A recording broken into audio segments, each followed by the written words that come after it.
All right, everybody, let's get started. We want to honor your time.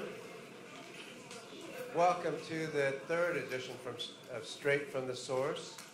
This is our monthly effort just to give more information to the parents, to the community, staff members, because we know there's challenges, but there's a lot of good things happening too.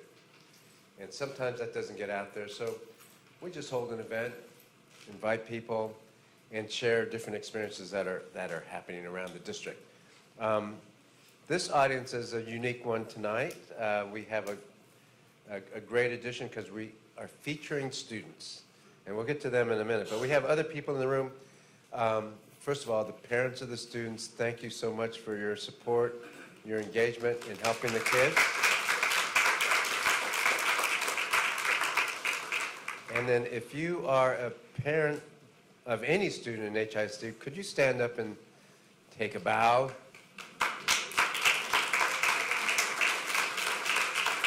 Thank you. Parents, we know we can't do this without you. We know that the more engaged the parent is, the better the student does in school. So thank you for being here, and thank you for everything you're doing for your child. We also have staff members here. If you're a staff member in HISD, please stand. All right.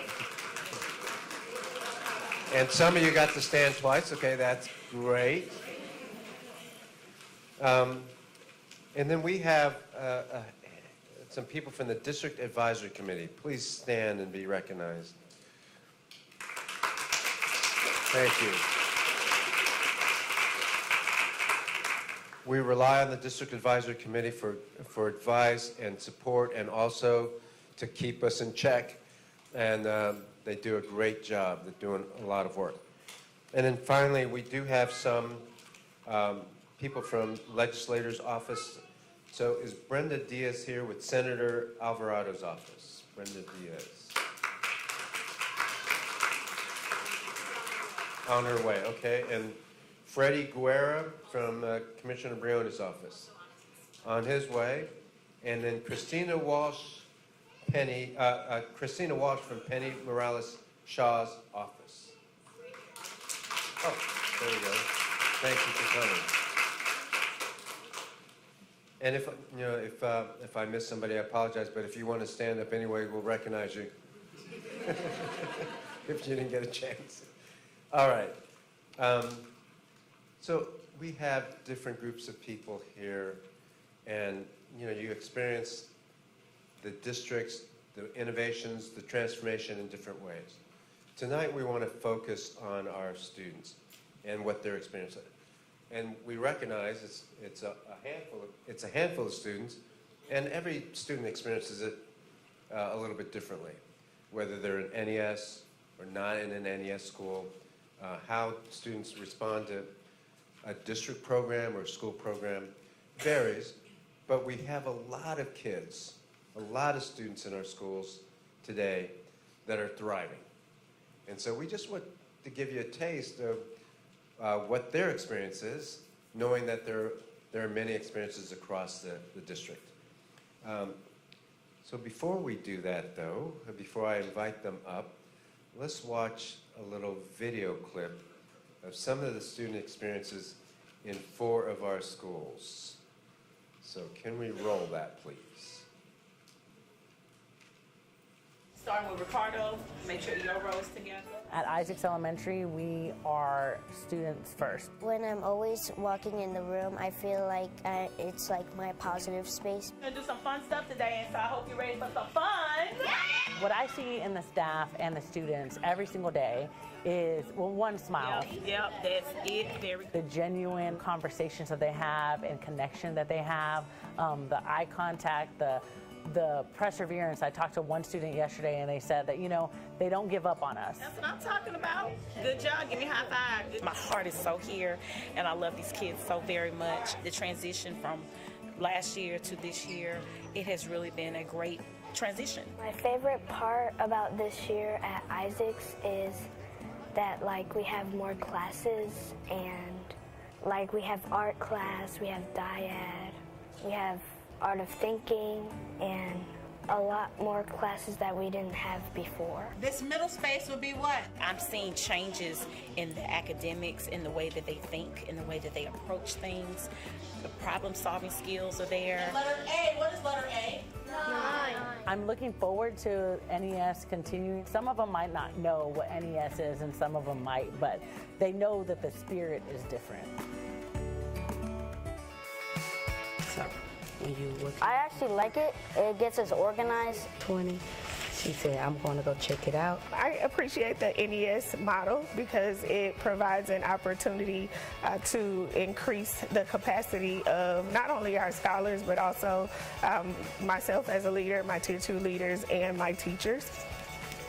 It gives us an opportunity to zone in on the needs and make sure that we are addressing them so that everyone is growing. So what can you conclude about her? I'm learning better because since we have like pause like this and we have a team center, if we like pass our DOL, we'll like know if we did good. The NES system, I feel like it makes school easier because we have more support in the classrooms and also with the work. Like, I don't have to focus on everything else that's going on. This year I can mainly focus on me and my work. Hello, my name is Noe Ortega, principal at Sugar Grove Academy. Here you will see the dynamic learning and teaching that occurs in our Art of Thinking class. Today we're going to be talking about using data to create solutions. Art of thinking, it's more really about thinking of your thoughts, and it helps you understand other people's opinions and beliefs. What were some possible solutions to these student responses about the school fundraisers? What should we do? I think we should ask more students instead of 4 so we can get their opinions instead of only 4 students because they don't only represent the entire school. The kids are thinking outside of the box and they're growing in this class. Why is it important to use data when choosing the best solution to a problem? It is important to use data when choosing the best solution to a problem because you can add up all of the data from each solution that you will have and choose the best out of those solutions.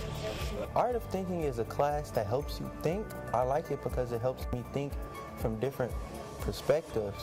We've seen kids blossom. They're thinking more critically and they are better problem solvers. So I think it's going to be great for our global society.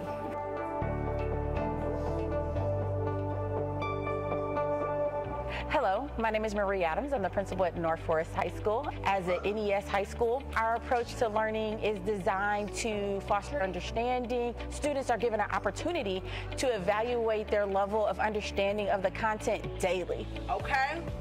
Does it have 14 lines? We have our instructional time. It's like 45 minutes. At the end of the 45 minutes, the students take what is called a DOL, okay? A demonstration of learning. When you have finished your first 4 questions, I will come and grade. Which means they take a short quiz to kind of check for their understanding, to see if they got the lesson, see where they are in their learning so that we can better service them the second half.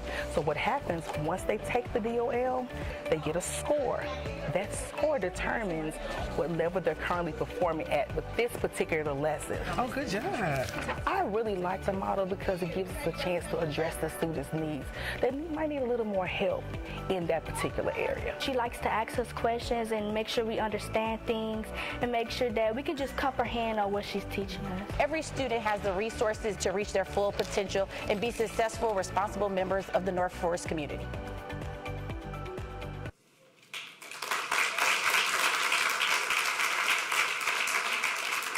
Wow, wasn't that fun? That's inspiring to see the kids. The one thing I take away, when I see videos like that, yes, the kids are having a good time, but part of their having a good time is because they're learning. And in my experience, when kids learn, they like school. When kids are learning with that teacher, they like that teacher. So I think that's happening a lot. But we have testimonies from students who are actually here tonight. So students and teachers and their teachers, would you come up to the stage, please?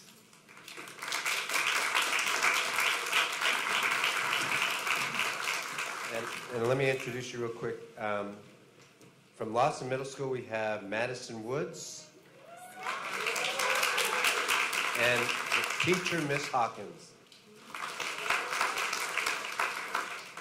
Isaacs Elementary School, we have student Guadalupe Hernandez and teacher Teresa Whitaker. From North Forest High School, we have Brandon Evans and student Dominique Valenzuela. And the teacher is William Stewart. In Sugar Grove Academy, the student is Melanie Ramirez. And teacher Hope Houston. All righty, we're going to ask you some questions. Let's see. We're going to start with students. Is that okay? Let's do that. Let's talk to Madison from Lawson. Can you tell us about what it's like to be a student at Lawson? Well, to really be a student at Lawson is to love Lawson because it's a very inclusive environment. I really enjoy my theater class, especially because it helps me express myself because I love acting in general. I also enjoy Ms. Hawkins' class because it's a great way to interact in class with her, including her MRI strategies. It's not just old school where, you know, we used to just raise our hands and the teacher picks on us. It's more interactive where we get to move around and conversate with our peers to comprehend more of the lesson that she has taught.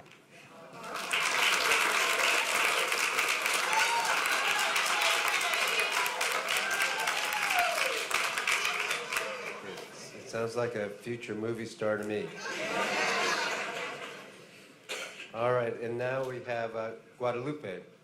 What is your favorite part of being in Miss Whitaker's class?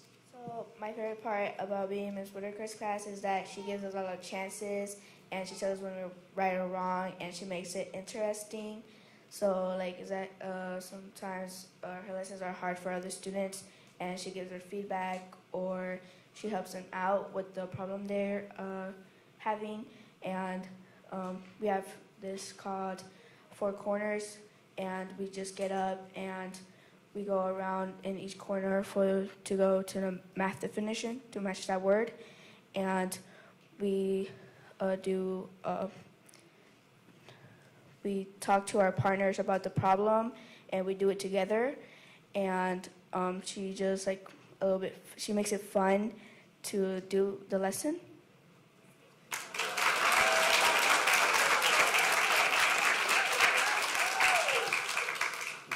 It would be fun to have a whole classroom of students like this lady, right? So, all right, Brandon, how is North Forest High School different than your middle school experience? North Forest High School is different than my middle school experience because last year it was hectic. I was distracted because a lot of students was talking and moving during the class when the teacher was teaching. And this year I know what to expect. I could walk in the classroom and give my teacher expectations. And last year it was a lot of fights, and this year I feel safe at North Forest, and especially in Miss Stewart's class.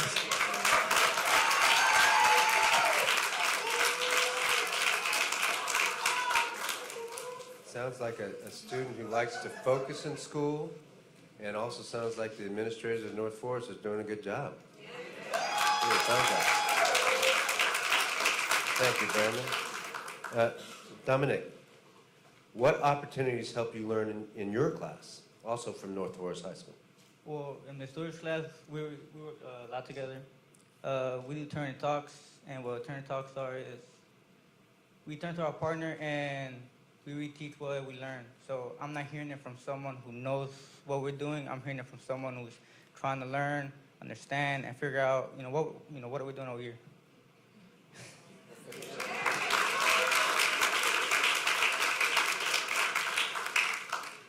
You know, we want direct instruction, but we also want kids learning from each other. And that's a good example that Dominic just mentioned about how to do that. Melanie from Sugar Grove Academy, can you share a little bit more about your Art of Thinking class?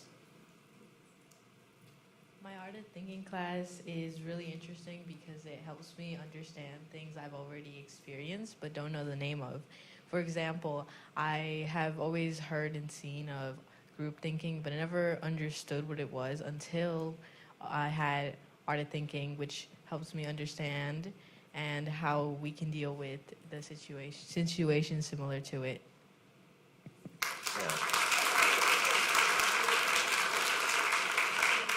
I love that you highlight art of thinking. That's one of the unique courses in HISD. Audience, you know, it takes courage to come up here as a kid, you know, and speak on camera. So please give another round of applause to our students.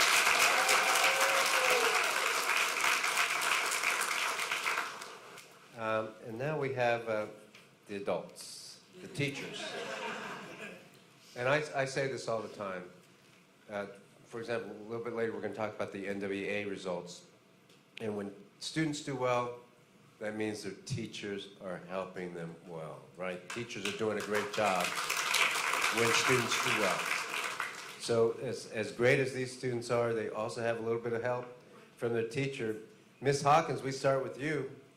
What do you think is the most beneficial change you've seen in your students this year?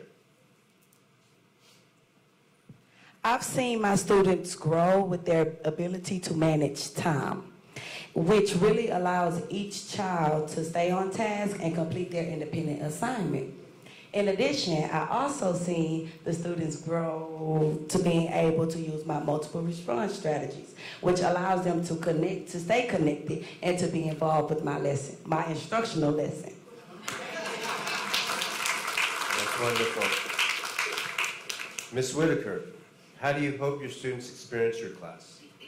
So I want my students to experience high quality instruction. I also want them to know that they are in a family environment, which Isaacs is a family environment. Another way I support my students is by helping to write curriculum for the district here at Hattie Mae. That's another way I can hone in on what they need and hone in on what the students of HISD are, what they need to learn and how they're struggling and how to help them, just push them towards success even outside of the classroom. And if I can briefly say, Ms. Whitaker is one of those teachers who teaches half-time but then spends a good part of the rest of her day at the curriculum department helping hone and vet the lessons that teachers will get to use in a couple weeks. So, yeah, she's doing double duty. Ms. Stewart, what do you wish other students and families knew about the NES program? I would like everyone to know that our students are not in some type of hostile, stoic environment. They are in an environment where they are thriving and they are growing, not just academically. They are growing socially. We have some students who have blossomed right in front of our eyes because of NES, because they're able to talk in class. They're no longer in trouble for talking in class. And surprisingly, they talk more now. And that's great because there's an expectation that we have for them. And so our students are working together. They're learning how to socialize academically. And we all know that that gives them an edge to compete globally. So we're excited about it. They are excited about it. They love working together. They have developed this closeness, a togetherness, a unity that you can just feel and you can see when you walk in the North Forest campus. You feel it. And so our students, they're thriving. We are proud of them. They are proud of us. And we have developed a culture of just holding each other accountable. Our students even hold us accountable. So they come and they expect their teachers to teach them every day, every period. And like Brandon said, they have the safety and security to be able to do so. Okay, so I didn't know what she was going to say. You should be a spokesperson, though, telling you that. All right, Ms. Houston, what has been a challenge for your students, and where have your students excelled? Well, we noticed at first our students didn't know, they were unsure of the content. When we said AOT or art of thinking, they were like, are we going to draw in here? You know, like what's going on? But also our high use of rigorous vocabulary was challenging at first. But now our students have this confidence. They have grown tremendously. They're able to communicate more, their needs, and they know how to solve problems and generate ideas. But most importantly, we've noticed that they have become critical thinkers, not just in the classroom, but outside too.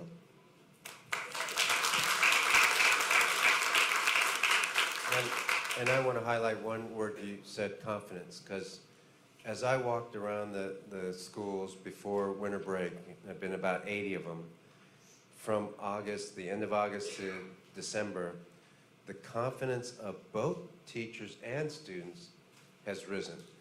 To be fair, there's probably some anxiety and learning to do, a learning curve in the NES world, especially at the beginning of the year.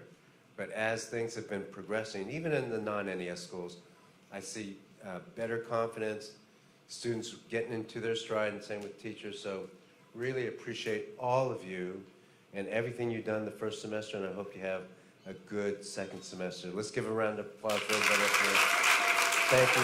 You can sit down now.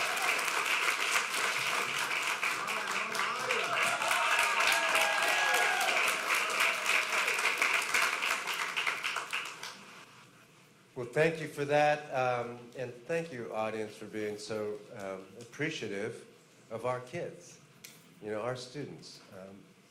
They really do work hard, and they have risen to the level of expectation. So let me do, I think I'm doing a presentation right now, and then I'll do Q&A. Yes? Okay. All right. So just so you know, we do this short time with parents, or, well, we did do diet and principals and teachers and today's students, and then I do a short presentation and I'll take questions. How's that? All right, and today I want to talk about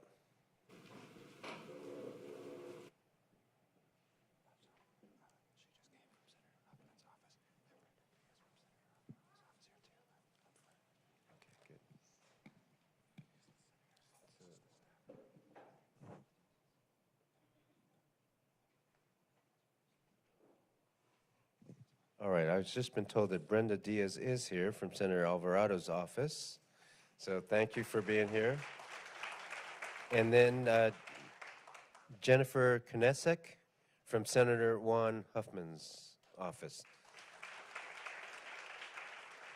Thanks for coming. I think it's always good when we have other elected officials and their representatives here, just to show that we are a community. It's not just the district that has to support our students.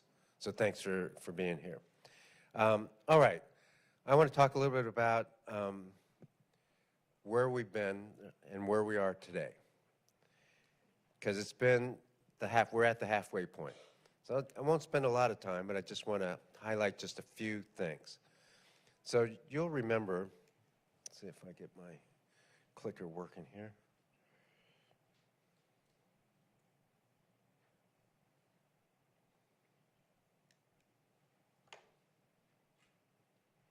Hold on one second, I'm going to advance this slide.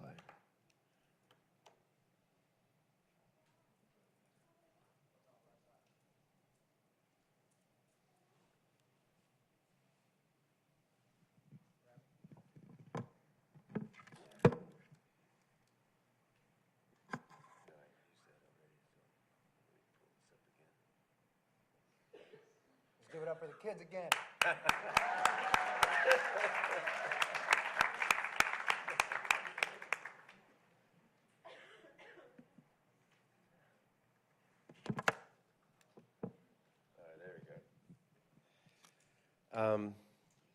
That's Matthew Giles, Special Assistant to the Superintendent. Where would we be without a Matthew? All right, so we started in summer by noting that, yes, we're behind, but it's not an HISD problem. It's an American public education system problem. The whole nation is struggling, and every large urban district is struggling. Yes, we're a little bit behind those large urbans, but we all have some challenges around reading, and this is the National Assessment of Educational Progress. It's the nation's report card. And you can see we're not doing well as a nation, we're not doing well as a district. The Children at Risk report came out yesterday or the day before. It kind of says the same thing. And as a result, over the last year, or last several years, our achievement has been declining in the district. So it's not a real surprise when we announced the accountability ratings day before yesterday that they were low. That is not a surprise. And you can see the data up there. I'll just focus on a couple things. But we have about 113 DNF schools. And many of those schools are already in the NES world, and they're already improving. I'm going to talk about that in a minute. But there's going to be 20 schools that are F-rated that are not in NES that will be part of the NES orbit next year. And as you can see from some of the experiences of our teachers and kids, that's not a bad thing. You know, that's going to be a good thing because they get more supports. They get an Art of Thinking class. They get the DIAD program and things like that. 6 other low D schools will also be part of the NES system, so that's 26 additional schools. The yellow box there, the 24 D schools are the 24 schools that could choose to be in NES if they want. The only problem is we will only take up to 14. So that's 40 total. Partly because we want to just be conservative with our money. We don't want to go below an $850 million fund balance next year.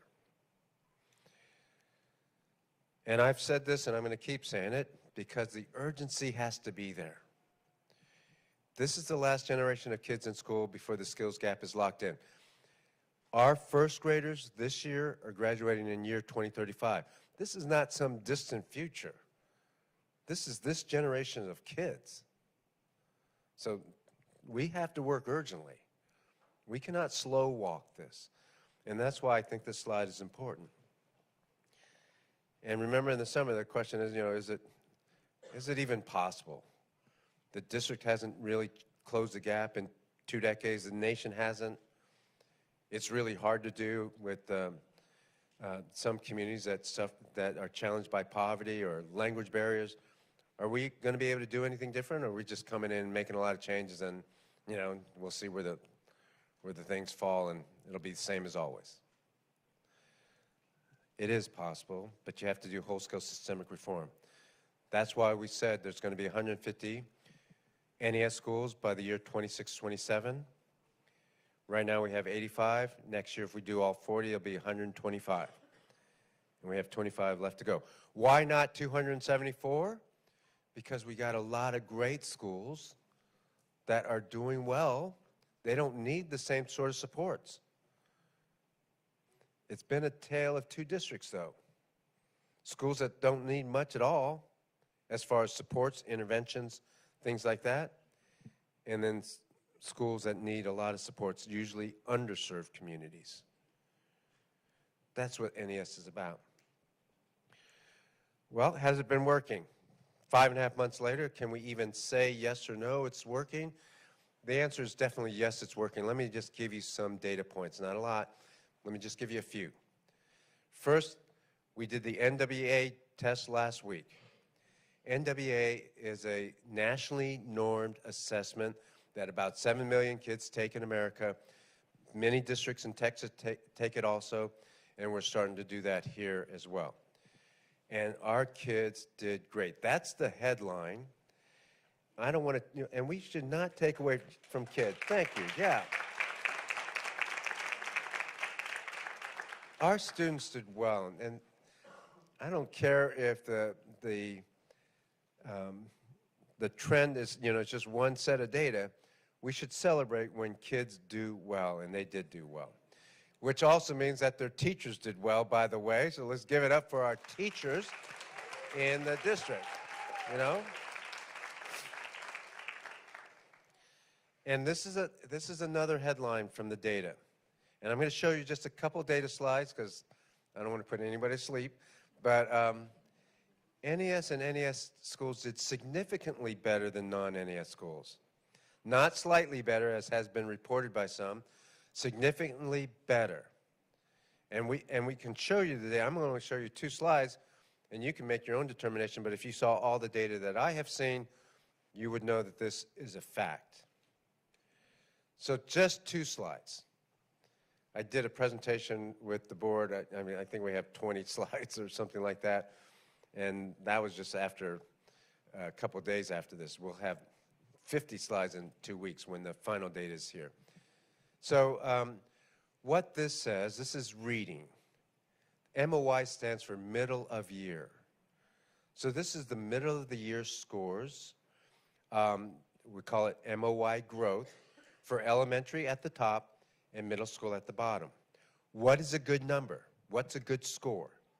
So let me tell you, 1.0 equals a kid, a student, has grown 1 year in 5 months, because we just took it, and it's 5 months since the beginning of the year. That would be pretty incredible, because usually expect it takes a year to grow a year. So 1 would be 0. Anything under 0.6 is not great. 0.6 is good. 0.5 is average, but that's a half a year and half a year of growth in 1/2 year.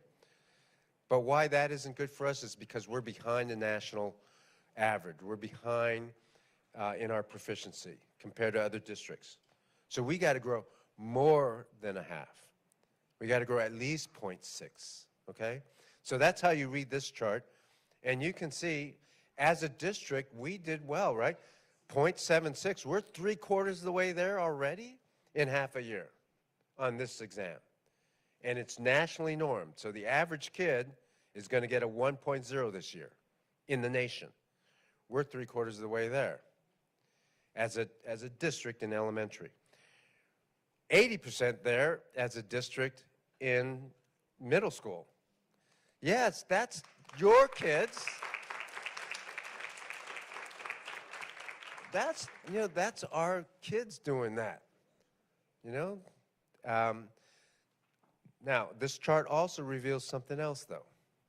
This chart reveals that on almost every exam, NES did better than NESA, which did better than non-NESA. Now, I'm not trying to cause any divisions, but guys, we can be proud of both, right? We can be proud of our non-NES schools, but also be proud that the NES kids did well, right? We can do that. I talked to the principals and I joked, you know, let's not be that person that says, well, you know, my girlfriend looks better than your girlfriend, so let's not go there, right? Let's not be that person, because your girlfriend looks, you know, got a lot going on too, non-NES. But don't get mad that my girlfriend looks, you know, a little bit better. So we don't have to be jealous like that, and we don't have to be angry.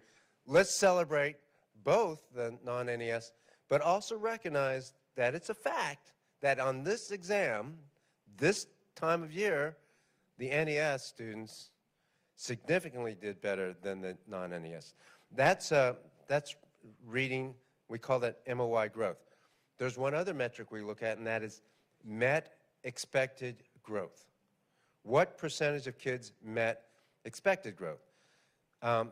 In the nation, on a normal distribution, the answer would be 50% meets expected growth, 50% did not meet expected growth. So what's a good number for us? 50%? No, because we're behind, and we got to get better, we got to grow, we got to be more than normal, more than average. And so 55 would be good, 60 would be great. 55% of kids met expected growth or 60% met expected growth. That's the number you should be looking for in your classrooms, in your schools, and in the district. So how did we do? This is one chart. This is just elementary reading on top, middle school reading on the bottom. I'm looking at the slide in the back. But you can see, in almost every case, we hit 55 as a district, so that's good, right? NES did close to 60 in both cases, and NESA also did, we had 57 on the elementary and 53 in the middle school. So that's good for our district. We also broke it down, as you can see, in black, Hispanic, white. Because we know there's a gap in our district and in the nation, but also in our district. So let's celebrate that the white students did well, but come on, let's look at how the black and Hispanic students, let's look at middle school reading, for example. NES middle school black students, 63% met expected growth, and the black kids in non-NES hit 53, so the NES students outperformed their peers in the non-NES. Hispanic students, same thing, they 59% in the NES school, 53% of Hispanic students met expected growth in the non-NES. One other thing I got to point out. Black and Hispanic students in the NES schools in middle school reading had more growth than their white peers in any category, except for Hispanics tied it, but 59. So black students scored 63, white students in HISD scored 59. In NES schools, white students scored 55, white students scored 51 in NESA and 59 in non-NES. So again, that jealousy thing works here too. Let's be proud of our white students, but let's also praise our black and Hispanic students who did well in NES. And here's the message for me. Here's the message I see when I see this data. In this country, we talk a lot about how the achievement gap can't close, that when you go to underserved communities, you can't have the same level of rigor, or any number of things, that poverty prevents them from learning, all kinds of stuff.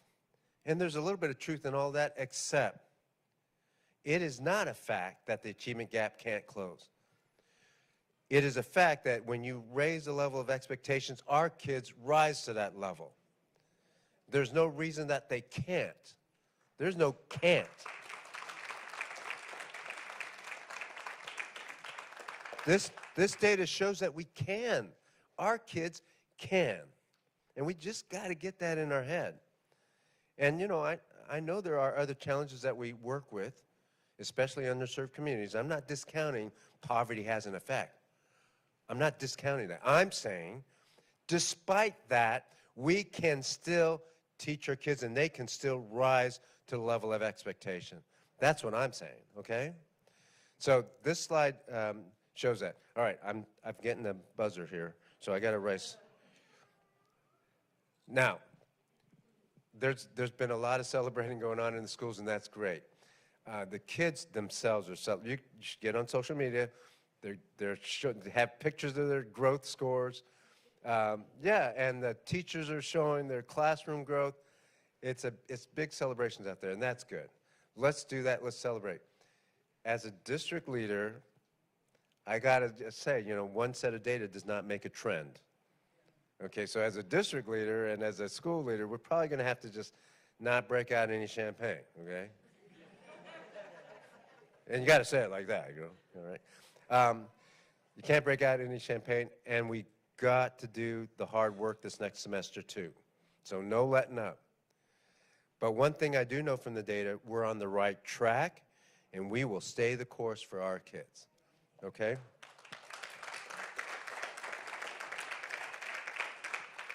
So let me just race through these slides because I want to give you time for questions.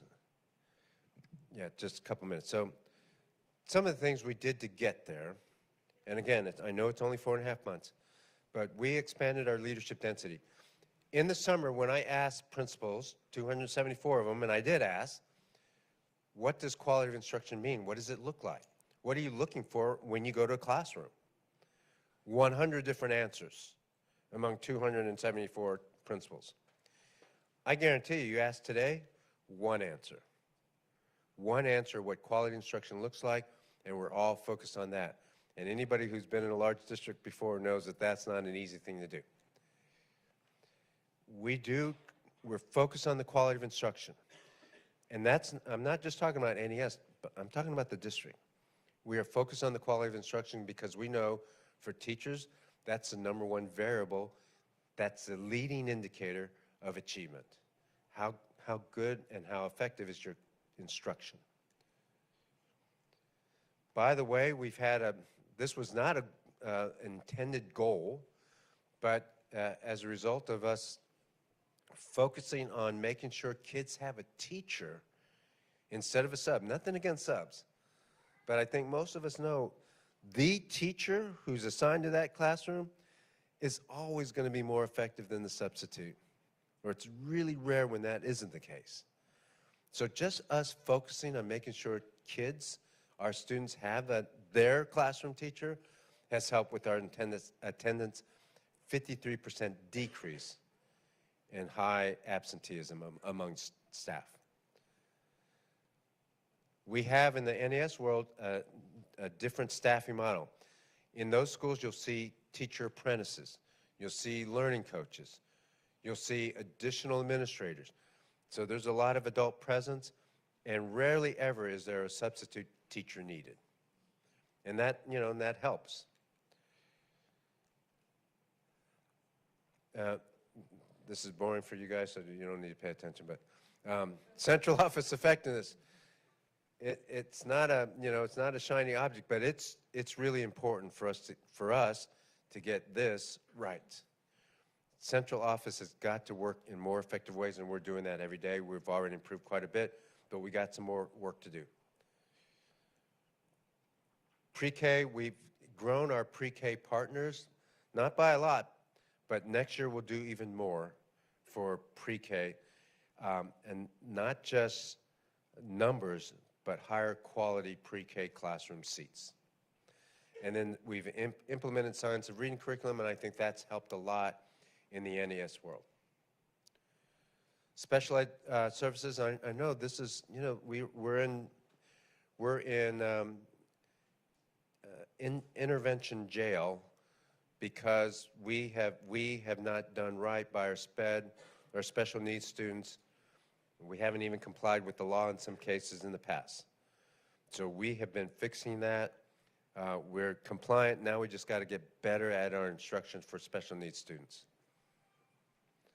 We have established Sunrise Centers. Now it's just a matter of making sure people know about these Sunrise Centers so that they can access those Sunrise Centers.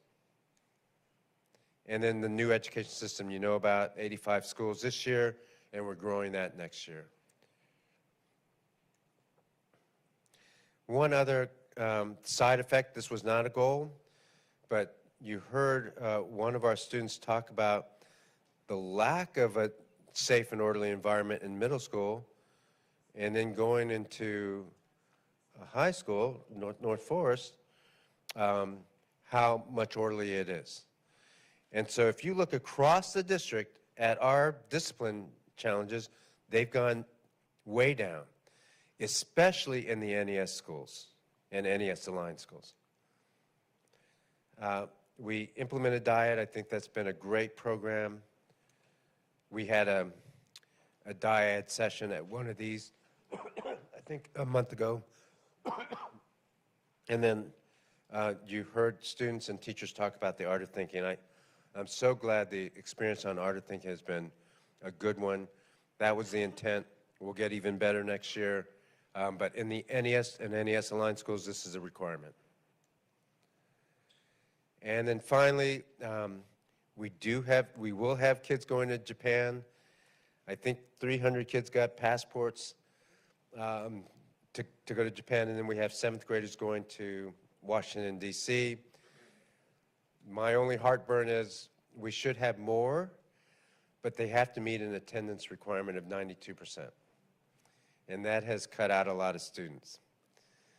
So I don't think we want to lower that attendance requirement, do we? The kids are not sure.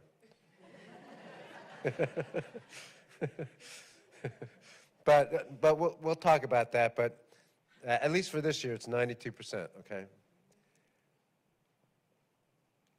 All right. I'm going to stop there because I'm now only 15 minutes for questions. So let's take any question about anything from the audience.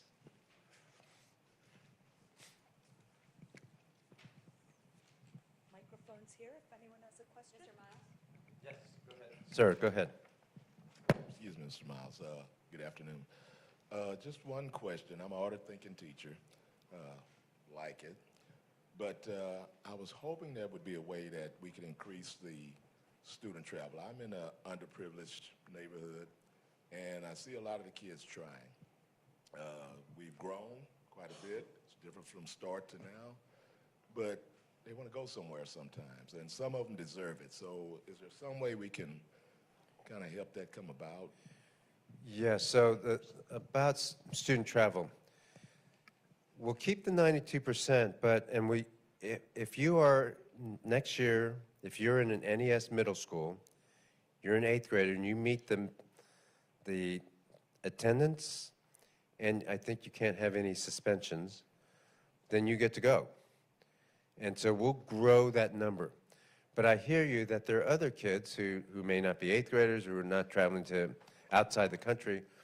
What I think we can investigate or explore is 7th graders going out of state, 8th graders going out of country, but 6th graders going to, more field trips to a different city.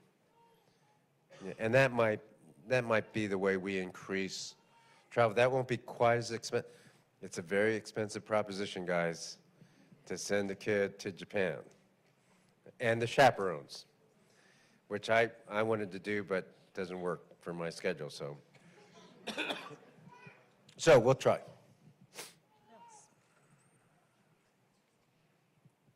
Yes, ma'am. I have a question. Hello, everybody. I have a mic for you. Oh, okay. I'm loud. Thank you. Regarding the student travel, how many of those students are from NES, NESA campuses versus the standard HISD campuses? All of them are from the NES campuses. Okay. Next year, we're going to expand it to all. And next year, there won't be NESA. They'll all be called NES. They all have the same salary stuff. So next year, we're going to spend more money because this travel will be open to 125 campuses. Well, the middle schools in the NES world. Other questions? Those are great questions. Students, you have questions? You can ask too.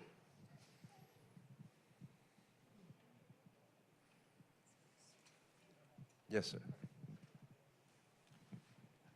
Okay, I have a question regarding the assessments we are implementing. I know the NES system has helped our students very well, and the data shows that. But when they approach, they are taking the test, the 40, 45 minutes, and they start reading 10 minutes, and they will start doing the DOL and so on. That's on paper. The problem I see, the challenge for the district is to move the students into a digital situation, so they can take these 10 minutes, just so because that rushing attitude creates this emotional anxiety to students, and when they go to the NWEA, they are failing tremendously. Some of them are just clicking because they have this rushing attitude.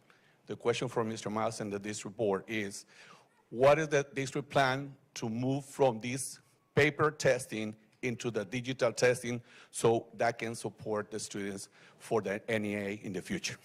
Mr. Miles, I can actually answer that question. Yeah, go ahead. And the curriculum department right now is already starting to build all the DOLs digitally. So you'll start seeing that moving forward. We also encourage teachers on Fridays to use the Chromebooks for their lessons. And there's some purposeful times where we get kids on the computer just so they're used to like calculator online, writing online, you know, because they have to type, and highlighting online, et cetera. At the same time, there's been studies, and then one came out last week, I think, or 2 weeks ago, that says kids learn more when they're dealing with paper versus on a computer, on a screen. There's pros and cons to each. I get that, and you probably find data that says kids do better with, you know, online learning. So it's not one or the other. It's both.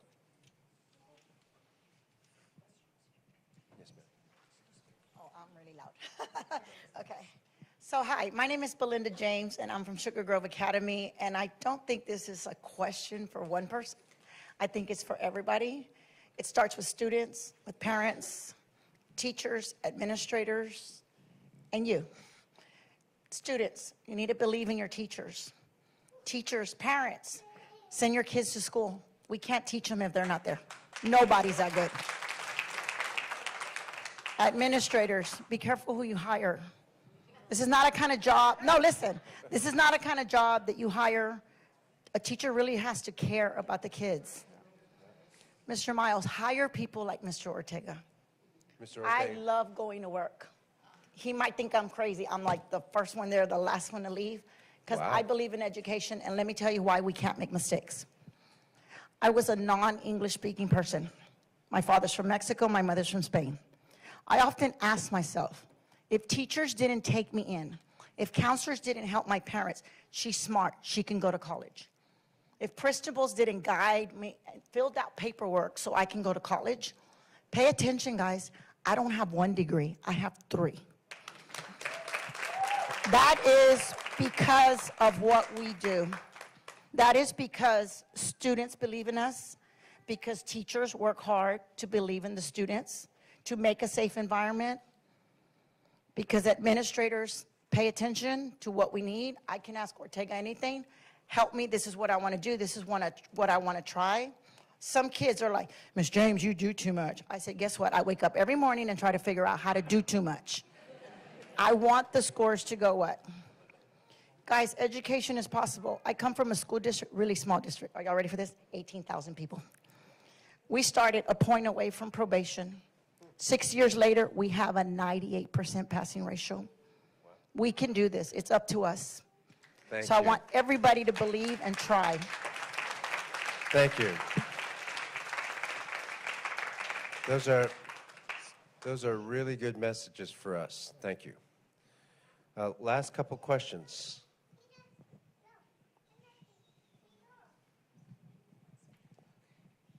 All righty, so I'm Juanicia Lee. I am from Ashford Elementary. And my question is just kind of based on the fact that I was kind of ushered in as a teacher apprentice. I worked with HISD as the 21st Century After School Coordinator. So my question is kind of salary based, because within 2 months I was ushered into the actual position to actually teach full-time or permanently the class 4th grade. And our students did grow significantly for that. So my question is salary-wise, because I am a teacher apprentice, will that data follow me as well when it's time for us to start beginning to talk about the salary and where we should be ranked? Because my students are doing well and my spots are also doing well. Are you in an NES school then? NESA. NESA, yeah. So next year you'll be NES. If you're still a teacher of record, for sure, in the NES world, the salary follows the position. So if you become, for example, what grade do you 4th grade. What subject? Reading. 4th grade reading, NES.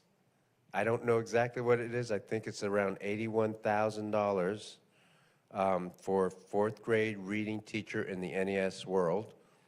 That's what you'll be making next year if you get that position. So it follows the position. What is dependent on your achievement is the incentive pay, okay, based on your achievement results. So good. So it renews every year. So yes is the answer, but yeah, it starts all over the next year.